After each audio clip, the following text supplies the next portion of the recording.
It's Friday. Do you know where your IT pros are? We don't. It's Patch and Switch.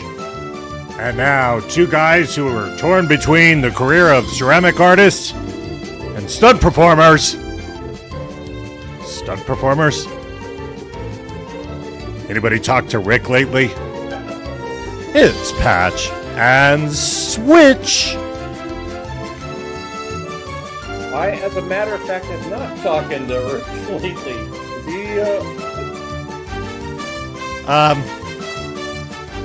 Is he here? Budget for stuntmen. Yeah, no. Due to budget cuts, we had to get rid of Rick. There's no more patching, just switching. Just switching. Just switching. We patchless or switchless? It's a patchless Friday. It is a patchless Friday. Rick is on? He's on assignment. Actually, He is. he is on assignment on behalf of the program. He's in San Francisco, and we will not talk about what he may possibly be doing there. But if you calculate and you do the right thing and you look up a particular conference in November and the city that he's in, you might guess. And look, he's already posted on social media. That I was about to say he's already posted it on social. It's not a big secret. He did. He's doing some pre-work stuff at for Microsoft Ignite. I will be joining virtually after this program as we get into content discussions, but I can't talk about that. So you're stuck with me. You're stuck with Wired Canuck and, of course, Jay Shock and AKA Producer Boy. Steve the audio I thought it guy. was Steve the audio guy, and now producer boy. Rick's not here, so we gave you a promotion for 1 week. Woohoo! Woohoo! What do you want? What do you want from me? Do you want me to actually pay attention to what happens on this program? No. Big hello, people. Who do we have today? We've got Eddie, DJ Eddie, who he's just back from Cancun. Ooh. That's down in Mexico. He said that it was beautiful and relaxing. Basically, laid in the Bali bed on the beach the whole time. Sounds horrible. Very nice. Yeah. I have a bunch of friends who canceled their Florida/Vegas vacations that are now in Cancun last week and this week. Yeah. Well, it's definitely noticed here. Aspen Forster, just back from Bellevue from the PowerShell Summit last week. Said it was a bit wet last week in the Bellevues. Not a surprise. It's Washington. Aspen Forster says hello from a somewhat drab Minnesota, by the way. And then who did we see? We have Kowski. Kowski's in Olympia. That's down in the Washingtons as well. Just a little south. A little south. Of course, it could be north. It could be north if you were like from Vancouver or something. Vancouver, eh? Yeah, Vancouver, Washington, not. Oh, that Vancouver. Yeah, not the A. Not the A. Hey? A. Who else? Physio MVP as per usual in the chat, calling us stunted performers. That would not be totally incorrect, actually. Totally incorrect. Jan in the house as well. So good morning, good afternoon, good evening, wherever you are in the world. The world.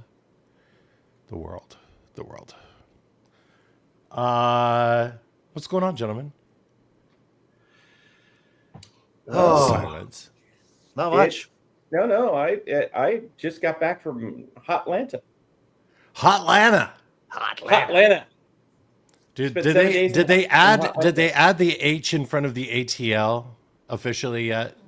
I don't think they have yet, but it was actually a perfect temperature for me. It was mid 70s. Last day I was there, it did creep to like 82, and then I started doing the. It's more of the humidity. I worked there in my younger days. I worked there for like a year and a half, and lived in Buckhead.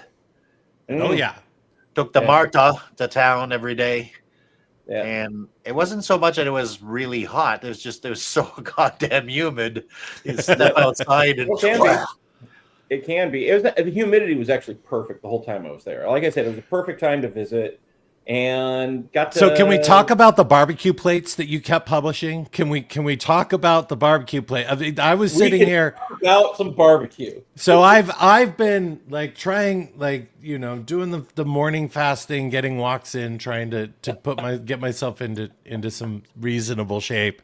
And I'm like starving at like 10 a.m. or 9:30 a.m. Pacific time. And I pop up my social, the one social media place that I actually go to. And here's Jay Shock with this beautiful, glorious plate of, I don't know, did I see ribs? I saw brisket. I saw, was it macaroni salad or something else? It was Pittsburgh slaw. Pittsburgh. Okay. Did you not have, and you had mac and cheese on there as well, I believe. No. Oh, that was the Pittsburgh That was the Pittsburgh slaw. Yep. Okay. And then I rotated between the grilled pineapple and the baked beans, or not just baked beans, baked bacon beans. Baked bacon beans. Yeah. So that's exactly something that you want on your second day of, you know, fasting. Going through this. Yeah, but that's okay. It's all good. It's all good. We made it through. Yeah. I had coffee and water. I pretended that it was pulled pork, right? Yeah. That's fine. Well, I'm smoking a ham tomorrow, so I'll send you pictures of that. I am smoking a turkey breast for Sunday. Ooh, I love your turkey breast. Yeah, smoking turkey breast. We're gonna do a little bit different of a brine. I'm gonna do something that's very apple cider-ish. Oh, that's nice. And then I'm going to be using apple wood to kind of pull some of that flavor. So it should be interesting. We'll give it a try. I'm doing just a traditional hickory smoked ham, but I am also making a apricot rosemary glaze to put on top at the end to finish it. That sounds nice. lovely. Sounds lovely. Yeah, should be fun. Should be good. I'm also smoking some turkey sauce, turkey sausage. I was like, is it turkey sausage or chicken sausage? I'll have to go and look. I got it at the butcher. It looked amazing. So if I can figure out which end to light, we'll be good. Good. I also got 4 pounds of bacon ends. Sorry, 4 pounds of bacon ends? Oh. Yeah, exactly. I have to laugh though, Joey. Yes. So the whole thing about going to this barbecue place, I was introduced to this barbecue place by Mr. Buckeye Guy J Flo himself. Cooper Zuman. It is called CUE there in Atlanta, and the only one I knew of was in Alpharetta, which is like way northwest. And I'm sitting there figuring out I'm in what's known as Peachtree Corners, which is way northeast. I'm looking in my maps trying to figure out, okay, how far away is this? And the maps was like, oh, there's a queue at this location. And I'm like, no, I want the out. Wait a minute. There was one, no joke, 5 blocks from my hotel. That's perfect. That is perfect. So I ended up going there 4 times. AZ Cloud Elf says, it's Good Friday, no meat today, and you guys are tempting me. We are not eating meat today. We are eating meat on Saturday or Sunday. That's right. Yeah. So we can talk about it. It's a build-up, right? It's we're not tempting anyone other than I might go get a hamburger, but no. Polar Knights in chat, hello, says, I'm going to go fishing on Sunday. My mother-in-law is visiting. Yeah, good idea, go fishing, a little fishing. My mother-in-law is here now. Any of you fishermen? I fished when I was younger. I don't believe I have the patience to do fishing now. All right. I just like sitting in the boat with a 6-pack at the end of the line. That is 100% my style. Yeah. By the way, just so we can do this right, sorry.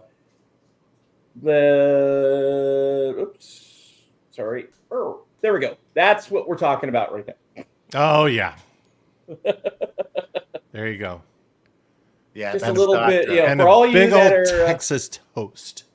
Big old Texas toast. We got the And the thing is, the place does great ribs. That's why You got the pineapple too. Yeah, that time I got the pineapple with the brisket.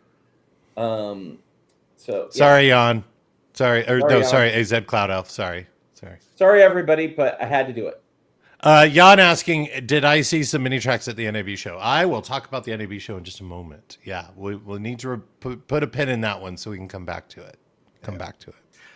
But speaking of Good Friday, I am having fish today. I've bought some fresh cod from Newfoundland. Ooh. And I'm making some fish and chips tonight. Oh, very nice. Very nice. Very, very, very nice. So let's talk a little bit about NAB show. So on the last program, I mentioned that I was going to go check out the National Association of Broadcasters. They were here in town in Vegas. And so going to a conference where I don't know anybody or anything is definite experience. I thought I knew about technology until I walked into NAB show, and I'm walking through the one section. So this show is so massive, it actually takes up 3 different convention halls in Vegas, 3 different ones. So 3 of the 4. And the only reason they didn't use the 4 is because the 4th one is under construction. Are we keeping you, Jared? We keeping you for something there? I'm sorry. I'm taking care of my friend's dog who I'm ran just away giving last you a night. hard time. Just giving you a hard time. No, Danny ran away last night. I'm trying to coordinate gotcha. to pick her up. There you go. So I walked in, and the first area is kind of like, it's the tech area. It's kind of where you have a lot of the cloud providers. This is where Microsoft had their stuff. Some of the people that do a lot of the monetization bits, advertising bits, some of this, that, and the other. And you go and you look at some of the diagrams. I'm like, okay, I understand this. I get this completely. And I'm feeling really comfortable. I'm feeling great. And then I go to the second hall. And the second hall is where you've got all of the really cool booths from Sony, Fujitsu, all of the big major. They literally are building sets. Like one is looks like a bar, and they've got a couple pool tables, and they've hired in some pool shark guys doing, and they've got all of their cameras lined up with all these different lenses on it, all of it lit professionally. And so, you get the camera guys, they come up and they're like, doing all the things. Some of them have models walking back and forth. Some of them, I think it was Fujitsu, actually had like a cooking show set up, and they actually had 2 chefs that were like cooking. And so like, you could get like, they were like zooming in, doing all the things. And then back behind, they had the wall of production with all the different camera views and angles. So like you could try out all their little production bits. Then you go around to the other side. So I'm like, okay, this is really cool. Get to see lots of different cameras, different lenses. That's kind of cool. Then you start to see the architecture, their technical architecture of doing like remote broadcasting and all of this stuff. And I'm literally looking at words that mean nothing to me. Like, oh, you can do this and backhaul on this protocol with this. And I'm like, huh? Does that use the TCP IP? Word of the day, workflow. So remember, they Jared, you were talking before the show about your 9,000 photos. That's probably nothing compared to the volume that television and movies and broadcasting, radio production, some really crazy stuff. Like I just did not understand a thing. So I made it. There's this thing. It's called Dante. It's Dante protocol. So Dante is actually used in the music industry. So if you ever gone to a big show and, on stage, you've got like lots and lots of racks of gear and everything's connected through XLR cables. And there's that big, long run, that home run of that big monster cable that goes down the center of the floor. Yep. And they have to put risers over it. And there's probably like 4 of them that get run. With Dante's a protocol that allows them to take 512 connections on stage and send it back on one Cat6 cable. One. Well, Dante, I think, stands for digital audio something transmission Ethernet. Yeah. So now that is being moved and used with video. Okay. And it's really freaking cool. So there is actually an example. I was chatting with them at the booth where, because of Dante, they can actually have a show, a live show, being mixed remotely. But how far remotely, and when does the So the guy does it latency from get in the way? Yeah, so this is what's really cool and interesting. So I went down a rat hole because I wanted to learn more about this stuff. So I forget the artist. I do believe it's not Madonna, but it's some high caliber artist has had this mixing engineer for forever. And this mixing engineer was about to have a second kid, and the band that he was mixing for was getting ready to go on the road. He's like, "Look, I just don't want to leave for this part." And they're like, "Well, what if we can do it remotely?" Because what they have is that it used to be the front of house engineer engineered the entire thing, right? Yeah. And he'd have to, you'd hang everything and then you'd run sound. Well, now there's actually a role on a lot of the larger tours, particularly when you're doing big arena shows or big stadium shows, of just an engineer, just a sound engineer. And what they do is they go hang things and then they put microphones all around the arena and they use that little sound sweep, that little wheek noise, and they just keep doing it. And that's how they're able to just get everything set perfect. So it really is just down to the mixing engineer, who a lot of times mixing engineers are mixing in ear, right? Yeah. To mix the band, to make sure that everything is mixing with the band. They're not mixing so much for the front of house. And that is exactly what was happening. So there was an audio engineer in the arena making sure that everything was good. And he's basically just looking at a spectrometer, right? Making sure that the various frequencies are landing in the right places according to his microphones. And whereas the sound engineer, this is so cool. He literally has the same board that is in the arena and that he mixes on every day. He's got in a room at his house. Oh, that's awesome.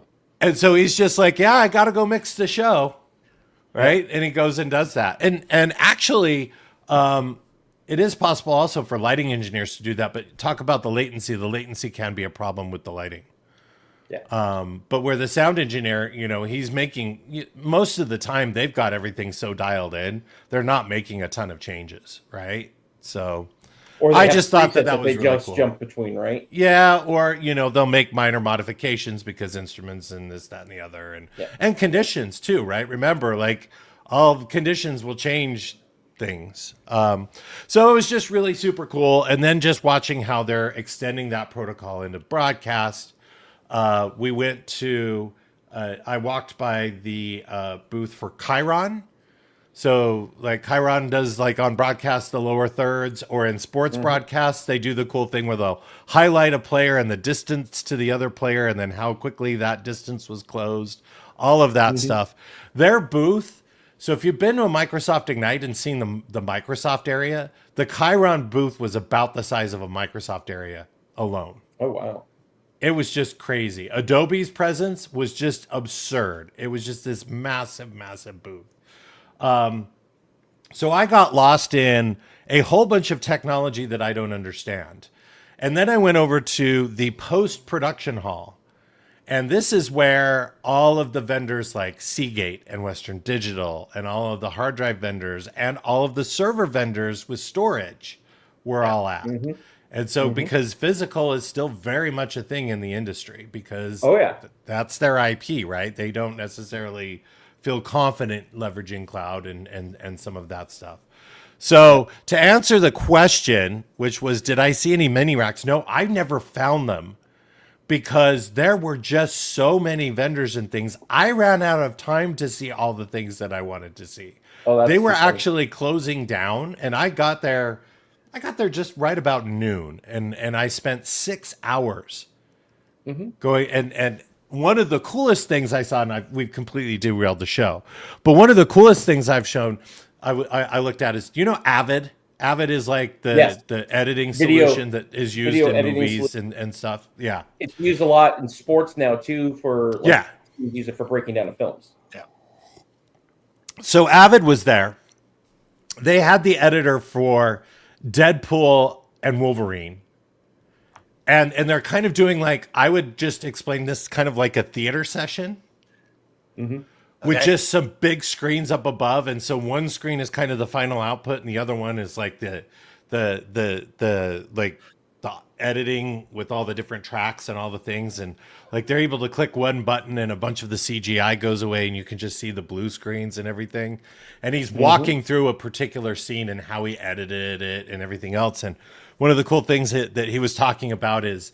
The benefit of having the mask is that Ryan Reynolds will sit in his house. He's got a full-blown recording studio in his house, and he will just re-record particular just jokes again and again and over. The editor, Ryan Reynolds wants to keep the movie very, very fresh. So oftentimes they will replace jokes from the movie that was filmed a year and a half ago with something else completely different. That's the benefit of the mask, is that you can actually do that. And the editor has to add that into his workflow. I thought that was really cool. It is. And then right after he spoke, the editor of Wicked came on stage and he went through in detail the final part of the first movie, which is Defying Gravity. Yeah. And he did so much behind the scenes stuff. It was just really, really crazy. He talked about how the actors, and in this case, Cynthia Aruba, I can never say her name. So when they filmed the scene where she's flying on her broomstick, she is actually doing the stunt. She's in a halo thing. She's twisting, turning, everything else, and singing at the same time. Because most of the audio, singing. She had microphones. There were microphones all around the halo, all up in her costume. The witch's hat is a big microphone in the brim. Because he said that about 90%, 90+% of the actual singing that was used in the movie was done live. It was not a track. Wow. But then he just went through he did this breakdown where he pulled in elements. And because, I don't know if you know this, but a lot of Wicked was done on actual live sets and not all CGI. Yeah. So like there are some CGI pieces and some not. And he just broke down the entire last scene. I stood there for 40 minutes, just glued to listening to this guy talk. And this guy is probably our age, nominated for multiple Academy Awards. And he's just like, one of the questions that there's a moderator there. One of the moderators asked, hey, do you ever go back and look at your old movies and want to go fix things? Like maybe this scene, you've seen it so much, there's something you want to fix. And he's like, it's interesting you asked that. Just the other day, my kids had on a movie that I edited, and I've just figured out that, or I've just come to accept that that's where I was in my art at the time and how I produced my art. And I had never thought about film editing as like an art form, but it really is, right? Yeah, even though it's very technical and you're doing the things. The other thing that he said that was super interesting is it was asked, did the director come to you with storyboards of how he wants to see the particular scene? And in this case, it's Defying Gravity, pivotal moment of the show. And he's like, I ignore them. I don't look at them. What I do is I take all the dailies and I take all the footage and I see if I can put it together and tell the story from there. Then I show it, and then if he doesn't like it, we'll go back through and we'll redo it and retweak it. Well, with Wicked, the interesting thing about Wicked is that 90% of the movie was already shot prior to the actor strike. So they had, during the actor strike, this big period of time to make this as clean a movie edited as any, right? Because they can't release it. The actor strike is going on. They still got to do reshoots. They still got to do other bits. So he just had such a really cool thing. And so the moderator asked, well, so you saw the scene here, and he played like a 9-minute scene before he started talking. It's like, so what in that do you want to change? And he goes, this is what's really interesting. He goes, I sat here and I've watched this. I probably watched this scene easily 1,000 times. He goes, watching it here, I still got goosebumps. And as a matter of fact, when the movie was in theaters, I would often just go in and I'd sneak in the back of the theater just to watch this scene at the end. Oh, how cool. Just to see it. And I'm just like, okay, that's really freaking cool. Like, like somebody's craft. It was just, and so now I'm thinking, I'm like, Yeah, Microsoft Ignite theater sessions suck compared to this thing, right? Because like this is just such a really, really cool. Like you bring in these, and they had multiple editors from sports. Sports was the theme at NAB this year. Everything was like broadcast sports. You all right there, Pierre? You I made it caught you come as out I of was my taking a mouth. drink. You made Yeah, it come there out you of my go. nose. There you go. Perfect. Now I'm like, what would we do at a theater session that's like that cool? Yeah, we don't really have anything that's that really cool. But No. so at the 15 minutes later, answering the question, I never found the mini racks guy because I have no idea where in the facility they were. There's just too much stuff. Too much stuff, but NAB and this industry has the amount of technology that sits in this industry. I am super intrigued, and I want to talk to more people about it because it's beyond what is happening I'm always technology-wise. impressed when we go to Ignite, and when back in the day where we had like the stage live, Channel 9 stage live, Yeah, and then you go to the back and you see all of the monitors, and Yeah. just that little piece to me is like, wow. yeah. That setup was basically in every booth Yeah. for all the camera companies, all the editing companies. It was insane. It was insane. All right, let's start the show, shall we? Sure. If you're new to this Let's start the broadcast show. and you've been listening to me talk about random things about NAB show, and I could go on and on about various cool stuff I saw there. Excuse me. We have segments of the show. The first segment is From the Trenches, which is the work that we're doing in our day jobs. I have been in recording mode. There are a whole bunch of virtual events that are happening around Azure, the Azure Essentials event, and I've been recording and so I I did a recording last week of one of my sections talking about AI security and designing for secure architecture. And we were supposed to have, it's supposed to be 30 minutes. So my session ended up being 32 minutes. Uh-oh. And so we had to go back through and cut out, they preferred that I cut out 4 minutes so that there was time at the end. Whatever. I really hate seeing myself and having to listen to myself back, right? I'm like, oh my. So I was able to find a few bits, like 30 seconds here, 40 seconds here. I go, well, if you cut that out, there'd be continuity, everything else like that. Got that done. Got that sent out. And then we are headed right toward RSA. So the RSA conference in San Francisco, security conference. I will be there. I will be talking about Azure Core Security. I'll be doing a theater session, speaking of theater sessions, where I get to take a 30-minute session or 45-minute session that I normally do and narrow that down to a whopping 20 minutes. That's going to be fun and entertaining to try to figure out how to do that. But Yeah, you cut out all the marketing stuff.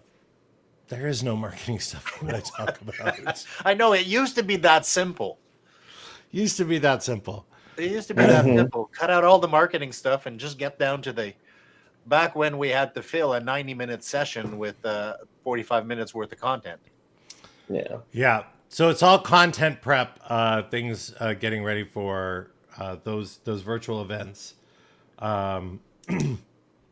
Build is getting down to the wire in terms of content selection and what session catalog has been published. So we've been working on some other additions that may or may not come in. You know, those things that those sessions that pop up after the keynote about announcement things.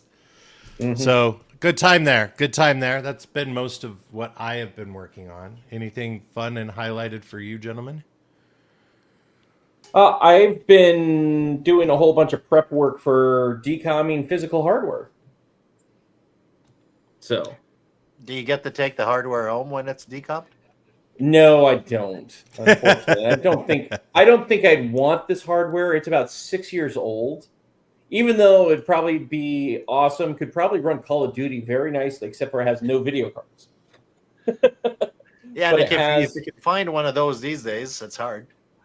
One of the machines that I'm decomming, I think, has 196 cores of CPUs, terabyte and a half of memory and 30 terabytes of storage. And after this past weekend of shooting pictures at my nephew's pickleball tournament, I may need that much storage for all the pictures that I'm shooting. How many again did you have? 9,882 photographs. Nice. Shot through the Nice. camera and sorted in Lightroom. I got it down to 1,600, and then I culled it down to 217 that I actually put through my workflow in Lightroom and published out. Yeah. I don't know. Well, I don't know how you guys do it, but on our NAS at home, I got the pictures, and every once in a while, my wife has to go through the pictures. She's looking for something. Mm-hmm. And yep. our cat died last week. Oh, sorry to hear that. That's okay. He's 20 years old. He was he basically said thank you when he left. Yeah. He was in a bad shape. He was hurting. But anyway, so my wife decides to make a little collage of the cat to put in her office. She goes to, and of course with AI, she goes into the NAS where and she says pictures of cat. She just searches for the cat. Yeah. And 485 pictures come out, and she's like, how the hell am I going to go through 485 pictures to pick the ones I want? It's not easy. I mean, we just had my mom's celebration of life. She passed away back in March, and we had the Seattle-based celebration of life yesterday. And the slideshow that we ended up using was 596 pictures, and that wasn't all of them. Yeah. And look, I mean, I probably have 596 pictures of the inside of my pocket. How do I go through and cull those? Yeah, exactly. I actually bought some software on recommendation, looking through some things. I actually was Mr. Thurrott was doing some deduping and stuff, and he found this really good deduping software, and I'm starting to run it on all of my what is it? galleries. What is it? Sponsored, not sponsored? Easy Duplication Finder. That's the name of it. I have it. I bought that. I wonder how well it does for MP3s. It does MP4, MP3, all the photo. It's a multiple media type duplication. What are we talking about? Easy Duplication Finder. Duplication Finder. Let me flip over. No, I got it. Oh yeah, you got it for everybody else. Hey, it's cheap. It is not that expensive, no. And I'm trying to remember though the company that makes it, because I mean there's literally hundreds of these. Well, it's easyduplicatefinder.com. Yeah, is that the sometimes that's not the software. This is the thing I hate. You get one good piece of software, and then everybody tries to make I'm duplicate easy finder, or you know what I mean? Yeah. Okay, so we need to make sure we have the right one. That's why I'm trying to find the manufacturer name. WebMinds. Yes. Easy Duplicate Finder from WebMinds. WebMinds is the name of the company.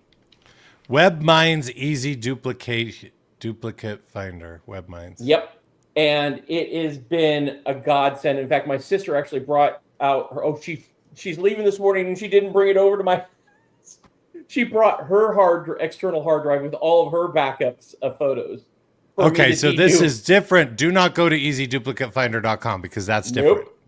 Exactly. That's why I'm like, go to the WebMinds. Oh no, it is the same. It is the same. It is the same. Okay. Yeah, it's the same. It's the same. Yep. Yeah. Exactly. So if you go to the visit website portion, it takes you to Easy Duplicate Finder. Yeah. Excellent. Yep. Find duplicate files fast with 100% accuracy. Is it? I don't know about the 100%, but I'm going to give it a 99.9. 99.9. It's pretty good. It's pretty good. Pretty darn good. I'm very curious to see how it would do against my. Let's see. Let's look at how. Let me say this, Mr. Patch. I'm going to run it against my music collection because I have literally 4 copies of my music collection. Yeah, and I wanted to dupe the whole thing. I'm going to run it against my music collection. I have tons of stuff in various formats. So this is the question. This is the question. Can it, when it does duplications, let's say that there's one at 320, one at 192 or 128 in terms of MP3 compression and stuff. Does it show you which one is better? Like keeps the higher quality? See, I have 7.52 terabytes of music. Is that all? Yeah. Come on. Well, that's just on the main production machine. That's not the external drive. The external drive, we're not going to talk about the external drive. Yeah. So I've got 7 terabytes worth of data, and I know that I've got duplicates because the number of times that I'm like putting a show together and I go, it's just so much easier for me just to type it into like one of the places that I get my music for and download the copy again than it is for me to find it. Yep. So I need to dedupe. Okay, all right. We'll look at deduping. I'm gonna try this on my music collection. I'll let you know how it goes for me, and then you can go from there. How's that sound? Sounds good. Go Gadget 360. You're just in time. We just started the show. I mean, exactly. Yeah, we just started the actual. We did just start it. Yeah, and thanks for the 14 months. Thanks for the 14 months and supporting the kids. Okay, so we have now. We were talking from now we've deduped. Yes. Now we've deduped. So I think we should. Are we going to check on the beer money? Is that the second segment of the show? Beer money, the support that we do for our friends, our families, our friends' families. I've got a beer money story for you. Let's hear it. But I can't talk about it yet. It's about the refugee. It's about my co-host. It's about my co-host. Oh, did I do some support for Mr. Rick Claus? So let's just say, those of you who remember, Rick was going on a big motorcycle adventure. 9 days. 9 days. 9 days. 9 times. So what I'm hearing maybe is the 9 was more 9? 9, yeah. DJ Eddie, I hear you. He says the worst part is for every track I have like 4 versions, transition, intro, outro, various remixes, acapella. Yes, 100%. I've got, yes. Same situation. And probably 9 different versions of it too, because I've downloaded it 9 different times. So I will also say this, the little bit I've looked at it, DJ Eddie, it allows you to have a screen where it shows you all of whatever metadata that it has in the file. And you can say, I want to hold this one. I want to take this one. That's awesome.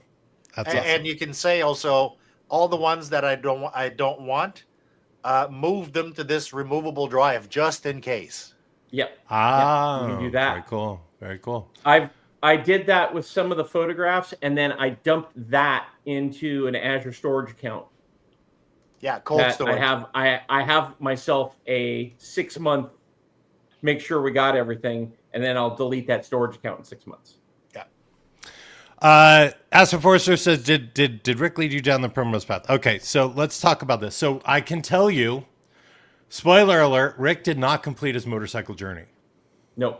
Is it really a spoiler? Did we not expect it? Look, you're not wrong. You're not wrong. And there are stories that will come in the next episode when he's back, when he's returned from his travel. So he is safe. He is in goodish health. I would assume by now he's probably much better than he was. I will tell you as a teaser, it did involve him being rescued off of a mountain. It did involve me having to rescue him with a truck and a trailer. Yep.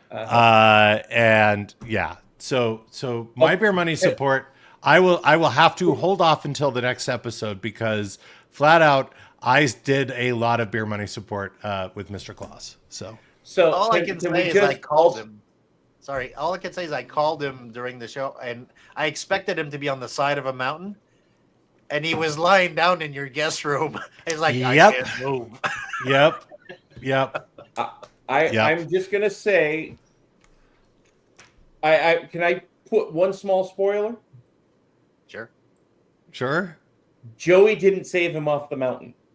No, that is correct. I did not. No, he was rescued. He was rescued by a Nevada rescue team. We're just going to leave it there. We're going to leave it there. So come to the next episode. His motorcycle is still in Vegas. His motorcycle is still in Vegas. Yes. So yeah, we have that. We have that here. Beer talk. You'd think that with Mr. Claus hanging out that we got a chance to sample a whole bunch of new different things. We did not, unfortunately. It just going and hanging out at a brewery was not on the top of mind with Rick. And he's fine. Let me be clear. He's totally fine. It did not require medical attention, at least not professional medical attention. So yeah. Go Gadget. What? He was saved by a rescue team, but we're not going to tell you anymore. Talk about a cliffhanger. Yes. Hey, do you remember the movie Cliffhanger? I mean, it was just that same scene there in the beginning when they opened. That's exactly what they were doing. No. Yeah. So Go Gadget, you are correct. It does not involve him actually physically hanging off of a cliff. If we are being honest, it is a mechanical breakdown that caused the rescue. It's just that there's a story behind it. So there's a long story behind it. Yes, and a funny one at that. Yeah. Looks like we've got enough people. We've got enough people coming in to spam us. That's awesome. That's amazing. Yep. That's amazing. I'm taking care of it right now. So yeah, glorious, fantastic. So beer talk. Actually, there is a beer that I tried, and it will come to me. It is a California brewery. And now I'm going to look it up. I'm pretty sure it was California, and they called it Millennial. It's a millennial? Is it old enough to drink? Is it Millennial Falcon or something? Millennial Falcon beer. Yes, it is Millennial Falcon. It is from Mason Ale Works in California. And their artwork that they do on their cans is absolutely incredible because it looked like the Millennium Falcon with a millennial on it. It was quite good. So 6.5 ABV. A very, very nice citrus-based IPA. So that's Mason Ale Works out of California. They've got a bunch of different beer with Star Wars-ish related names and artwork. So yeah, there you go, Mr. My for the Empire.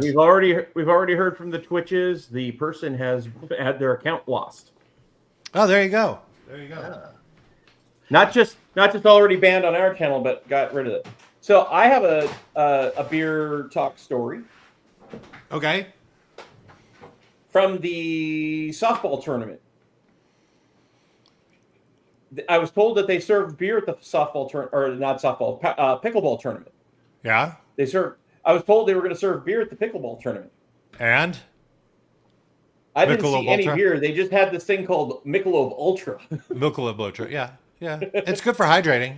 It's good for hydrating. Exactly. I was gonna say, if you guys came to my house, you'd be disappointed in my beer fridge. There's a 36 pack of Bud Light and the 36 can of Michelob Ultra, because we're planning a party for our hockey league.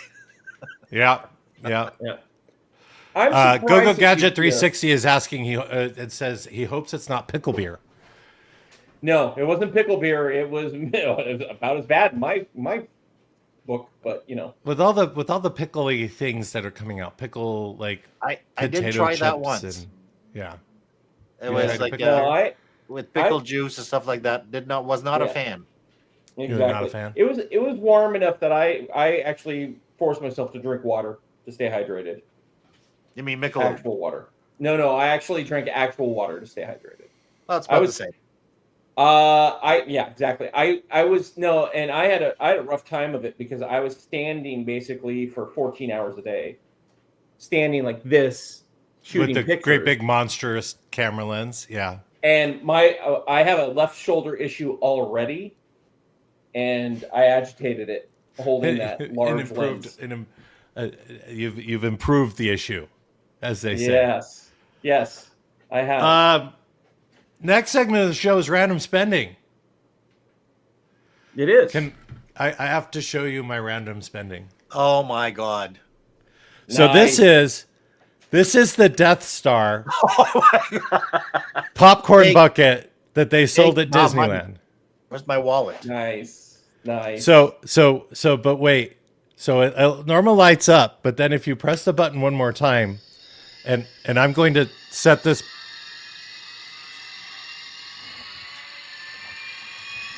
Can you hear it? Yeah. Yep. And they, oh my God. And it's lighting up to shoot.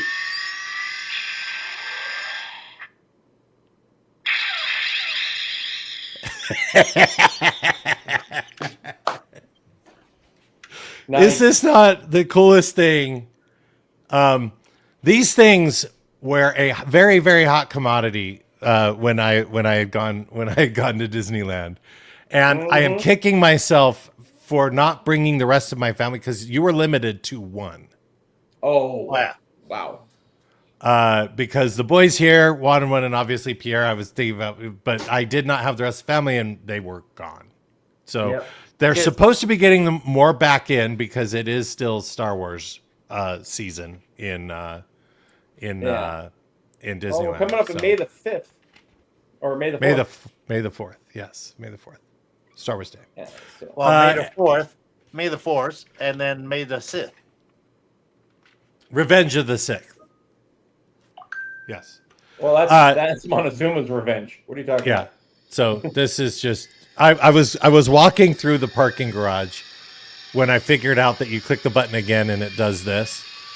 And every time it fired off, I would just laugh hysterically. So yeah, I bet. I mean, this is just So what you need is also something to hang it from your office, oh yeah. and then Oh, extend the button so you could have it at your desk. Oh yeah, that would be cool. That would be really would A be cool. remote. Yeah. Yeah. I mean, this is just yeah. Yeah. Anyway, so this is my random spend. And look, you can if you want the top opens and you can put the popcorn in. There you go. Oh my Nice. God. Not doing it. They actually have one this week that's coming. I think came out today. It's a tauntaun. Oh, God. It's going to open Tauntaun. up and put popcorn in the tauntaun. Yeah. Yeah. Oh, boy. Yeah. That's my random spending, and yes, I'm a complete and total geek and dork, and that was when I saw it. So understand when we went to the park, we did not plan on being at the park. We did not plan on going. It was just we happened to be down there. We went in, and I saw online when we were on the tram that thing had come out. So I did a beeline. I went straight to Tomorrowland. Yeah. Yeah. No, it wasn't in Galaxy's Edge because remember in Galaxy's Edge, it would have to be outside because once you're inside, they don't talk about Star Wars. It's not Star Wars. It's their universe, right? It's fully sure. immersive, right? So another interesting thing, once you go into Galaxy's Edge, you will not see anything that's labeled Star Wars. Oh, I never knew that. Yeah. Okay. So all of their stuff one will thing, be... One observation, Joey. Yes. If you're anywhere near a Disney park and you're not going, I don't believe you. Exactly. There were no reservations available. We were just over in Southern California for a moment, but yeah. The other random spending, there is a second form of random spending. So I think I mentioned it in the last program. Last Saturday was Record Store Day. Yes, it was. So I happened to drop my co-host off in the morning to catch his plane back to Seattle. I was going to make him get up at 6 o'clock in the morning and go stand in line at Record Store Day with me, but I was being nice. I was a good friend and did not do that, which did limit what I was actually able to acquire. So on my target list was a special colored vinyl of Dead or Alive, Youthquake, the remixes. So basically all the 12-inch remixes from the song. So You Spin Me Round and Something in My House, all of those things. The Youthquake album. I unfortunately was not able to collect that one. Post Malone did a Record Store tribute to Nirvana release, which I guess there was a concert that he did at some point that was recorded, a tribute to Nirvana. Johnny, I was unable to get that one. That one was a hot one. Johnny Marr of the Smiths did a concert in 2014. 2014? Or maybe it was more recent than that. At any rate, that was recorded and put out on vinyl. They actually had special guest Neil Tennant of Pet Shop Boys, and they did an electronic song, Getting Away With It, because electronic is Pet Shop Boys, New Order, and Johnny Marr from the Smiths. Did not get that one. So I was like, wow, there's that, like, really disappointed, because there, some of these, there's probably a total of 1,400 copies released in the U.S. or 750 copies released in the U.S. And there's 1,400 record stores, so not every store got anything. So once I dropped off my friend Mr. Rick, I went to 7 record stores across the valley. Wow. To try to get my record store day collection stuff. And there were 2 that I really, really wanted to get. The first one is a picture disc vinyl version of the first B-52s album, right? So this is the one that's got Rock Lobster, Planet Claire, it's Dance This Mess Around, right? So really cool. Mm-hmm. Was able to get this one. This one was limited, I want to say, to under 1,000 copies. So super happy to pick this one up, and you see $24.99, good price for that one. The other one, which I was pretty certain I was going to get due to the number of copies, but I'm so glad I did, is this one, which is a picture disc version of The Cure's Head on the Door.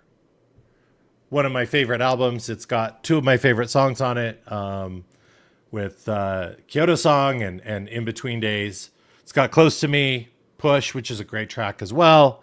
So I was able to pick those up. Now, I got a question for you, Joey. Yes. With all of those new vinyls, which I can see have not even been sliced open, Correct. will these ever see a needle? Yes. 100%. Or are you keeping them? Are you keeping them pristine and then playing the MP3? No. Look. What good is collecting something if you can't enjoy it? And this is why I'm probably not going to be, the collector that has something that's worth $1.5 gazillion. Yeah. Just because, look, these are made to be played. They're very, very high quality. They're very heavy for records because nowadays they're pressing it on better quality vinyl. Well, they don't have to make as many. Well, that too. So one of the challenges that you have with picture discs is there's a noise to a picture disc because of the picture that comes from, and but it's not nearly as bad now as it used to be back in the day. But this is fantastic. So Go Gadget 360, can you answer something? Bought some photo LPs this weekend, and Kesher's like, just so you know, these look nice. Sound quality will be bad. So bad. It depends. So you're not going to have the best sound quality. Like, it's not going to be super audiophile quality. But look, it's still, look, you can still enjoy it. These, I don't know. I mean, I don't know how much I'll play these because I actually have these records from like their first releases. And this one, Head on the Door, is probably trashed. I probably should go get a new copy of it just because I listen to it so much. But I was just wondering whether or not you were keeping them mint in box. no, I will open them. Yeah, there you go. I have a couple of those. I have a couple of bobblehead mint in box. It'll never be open. I have my Mr. Potato Head Darth Vader and R2D2 that are mint in box that have never been opened. Yeah. Your Funko Pops? No, they're Mr. Potato Heads. Yeah, they're Mr. Potato Heads. Somewhere I have a Darth Vader Funko Pops. Yeah. So Go Gadget 360, some of the ones I honestly bought more to look at than listen to. Yeah, but you want to be able to listen to them. Yeah, that's great. Again, there is some noise. You will hear some vinyl noise. And extra. I can't really describe it, but yeah, extra character. However, one of the record shops I went to, and I've completely derailed the show. One of the record shops that I went to has been around for 54 years. It's one of the oldest record stores in Las Vegas, and their selection is just, they did not do any of the record store stuff. They're open from 10 a.m. to 2 p.m. every day. That's it. The 2 guys that work there probably have 150 years worth of experience and knowledge in records. Nothing is priced. So basically, they price it there based on what the market is and everything else there. So they're not there to gouge you. They're looking to see what's fair. I was able to pick up a couple of copies of some albums that I was looking to replace. One of which is the Arcadia album.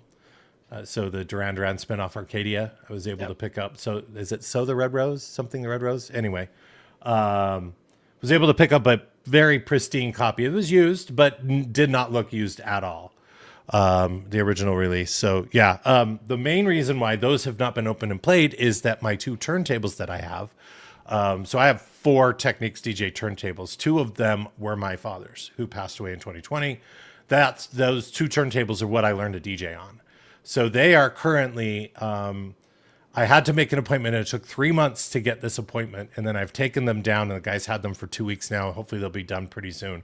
He's going over them just top to bottom to make sure that they're in pristine condition. And the fun thing is, he's like, so yeah, when I was asking him and setting the appointment, he's like, so, what kind of shape are they in? And I go, no, they're in pristine condition. He's like, well, I'll be the judge of that. And then I walked in, and they're in the original boxes. And they are taken apart every single time they're used. So the platter comes off, and then you take the piece off the tone arm and everything else and put it all there. And he was like, you're not wrong. I probably am not going to have to do much. We'll just go in and we'll clean it out and everything else like that. So I'm looking forward to getting those back. And then I'll probably eventually sell my other 2 because they're newer. Probably have more features and stuff, but they're the ones, that's what I grew up on. And they're the tanks, right? Technique 1200s, they're tanks. So yeah, at any rate, yeah. So that's that. We need to name the show. We've got to name the show, which is the last segment. So people have been suggesting names using the exclamation mark word. There's a few of them that we've got in here. We've got, what is it? Q. We've got Rick Hanger, Pickled Ball Wire Trooper Workflow, Dante Edited, Pocket Pictures, Cliffhanger, and Beerinator. We're going to go with Beerinator, Edited, Rick Hanger. Edited. See, this is why I should not do the show alone, is because then I go off on things like movie editing and records. And yeah, I will say, if you're into music, even if you're not there to buy any of the exclusives, Record Store Day is fantastic. Support your local record shop. They were packed. It's the first time I'd gone into one of these, and it's a very, very small shop, and he was packed, and he was just happy and pleased as could be. And I got a chance to chat with him. He's actually ordering the beginning of next month. INXS is re-releasing an anniversary edition of their album Listen Like Thieves, which is one of my favorite all-time albums, like top to bottom, listen to the whole thing albums. And there's a deluxe edition that's coming out with some added tracks and on colored vinyl, which he's ordered in for me, which is fantastic because I could just order it from the online shop. But why? Support your local record shop. They're fantastic. Exactly. Well, if it's going to be the very close to the same, if it's going to be same ballpark, Couple dollars difference. Price, Couple dollars difference, right? yeah, support local. Yeah, support your local. Yeah, 100%, 100%. I've just. He's got. It's really cool because he's actually got a dedicated section to new versions of new wave records.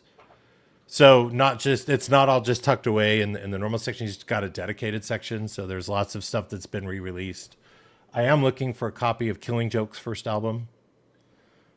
Haven't been able to find it yet. I know I can go on Discogs and I can order it. I want to find it locally. That's kind of what I'm looking for. That and the Lords of the New Church. Their album, looking for that one as well. But yeah, I've got a list. And then I went to another one just randomly, Moondog Records here in Las Vegas. Their 12-inch single, used 12-inch single collection that they've got, particularly new wave and like 80s, 90s stuff. Yeah. Is fantastic. It runs the entire length of the store. However, it's lower, so I actually have to sit on the floor to kind of go through it. Because instead of being able to flip through it this way, it's all vertical, right? So you have to just kind of pull them out, go one at a time. You can't do that during Record Store Day because it's too damn busy. But yeah, anyway. So that's it. We're done for this episode of the Patch and Switch program. We're back in a am I back? Yes, I am here in a fortnight. So we'll be back. Hopefully, our friend will be back, and we can go through the rescue cliffhanger story, The rescue. the wreck hanger, as they call it. The Rick Special thanks to you, gentlemen, for joining me on the program today, and of course, keeping it going. Aspen Forrester, Go Gadget 360, Jan, who's in the house, DJ Eddie, who we saw earlier. I think we may have lost DJ Eddie. He's probably working or something. Mm-hmm. Who else did we have? AZ Cloud Elf. I did say Jan. Vizio MVP as per usual. I think that's kind of everybody who was chatting. We're back in a fortnight's time. Until then, have a weekend, everybody.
You know, I've already heard from the insurance agent. They're raising our rates yet again because That's Rick. They haven't even heard the story, and they're raising. No, the rates. They need to hear the story. Rick.